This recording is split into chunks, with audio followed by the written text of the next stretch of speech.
Se é obrigatório, não pode ser direito. E se você discorda disso, é porque está criando novos significados para essas duas palavras. Este é o Visão Libertária, sua fonte de informações descentralizadas e distribuídas. Este artigo foi sugerido e escrito por Liberout, revisado por JJ Liber e narrado por Leafar. Está se aproximando a festa da democracia.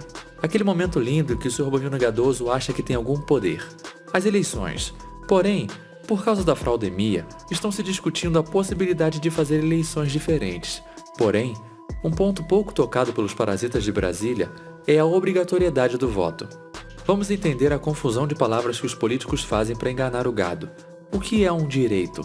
Direito é um poder facultado ao indivíduo ou a um grupo de indivíduos por força de leis ou de costumes. Definição do Google. Ou seja, direito é uma escolha que você tem. Porém, para cada direito, existe um dever em contrapartida. Nos direitos pactuados, ou seja, vindos de um contrato, existem direitos para ambas as partes e deveres para ambas as partes.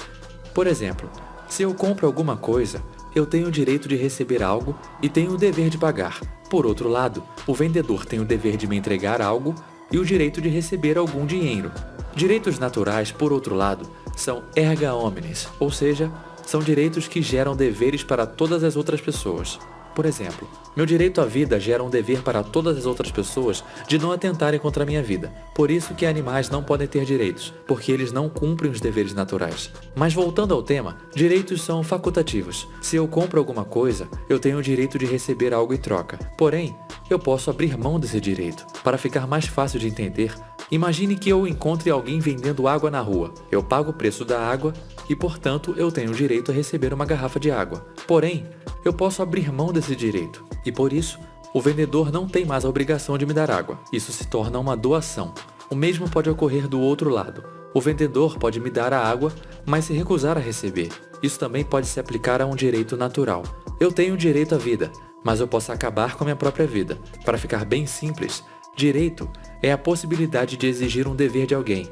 Infelizmente, políticos perceberam que pessoas gostam de ter direitos e passaram a inventar direitos, bem entre aspas, dos mais ridículos possíveis. Dentre esses, temos o direito ao voto. Primeiramente, a palavra direito aqui é algo completamente incorreta. Se você é obrigado a votar, então temos um dever, não um direito.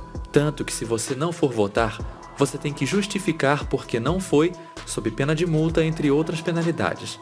Ah, mas a multa é pequena, diz o Sr. Bovino Gadoso. Se um assaltante coloca uma arma na sua cabeça e diz para entregar a carteira, não importa se tinha 10 ou 500 reais dentro da carteira. Roubo é roubo.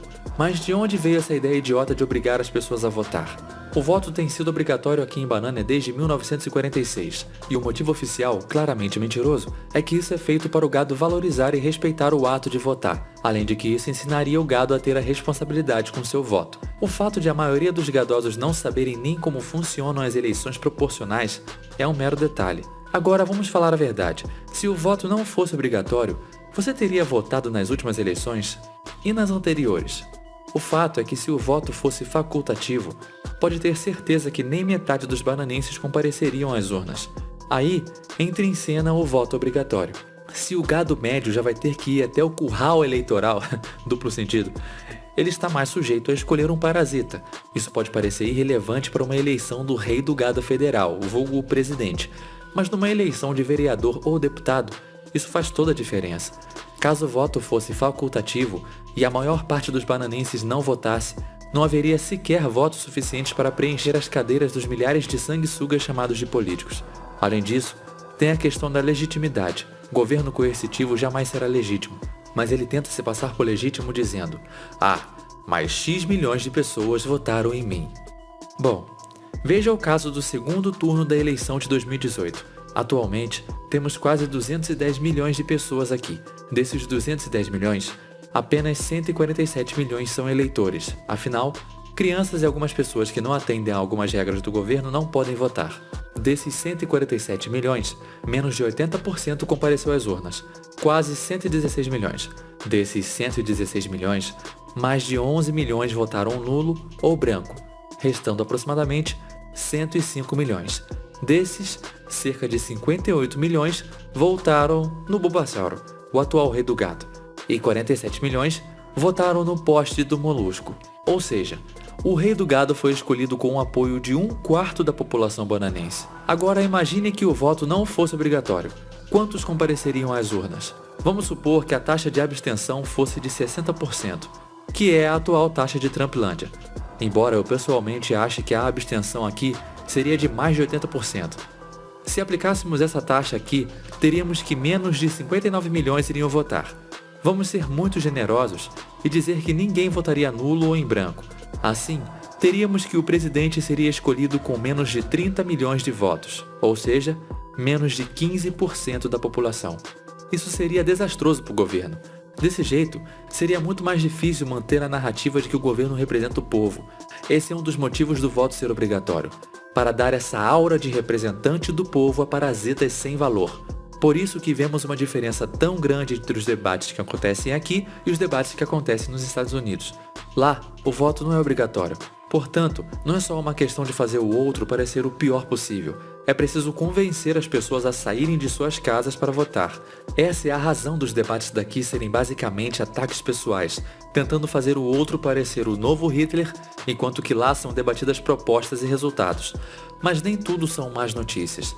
Em 2018, a soma de abstenções e votos brancos e nulos somam mais de 42 milhões de pessoas. Considerando-se que o primeiro lugar teve 58 milhões e o segundo 47 milhões, ver que quase 1/3 da população dá à política o devido valor que ela merece é muito animador. E a taxa de indivíduos se negando a comparecer às urnas está crescendo desde os anos 90. Cada vez mais, as pessoas veem um real valor do seu voto, ou seja, nenhum. O Estado é uma máquina de arrancar dinheiro do povo e sempre vai se expandir, independente de quem for escolhido para estar lá. A desilusão do gado torna cada vez mais fraca a máfia estatal. Por isso, o Estado vai continuar obrigando as pessoas a escolherem seus parasitas de estimação e cada vez menos pessoas vão se importar com isso. Obrigado por sua audiência. Se você gostou deste vídeo, clique no ícone de curtir abaixo e compartilhe o vídeo em sua rede social. Se você deseja ser notificado de outros vídeos, clique em se inscrever e depois no ícone de campainha. Um abraço e até a próxima.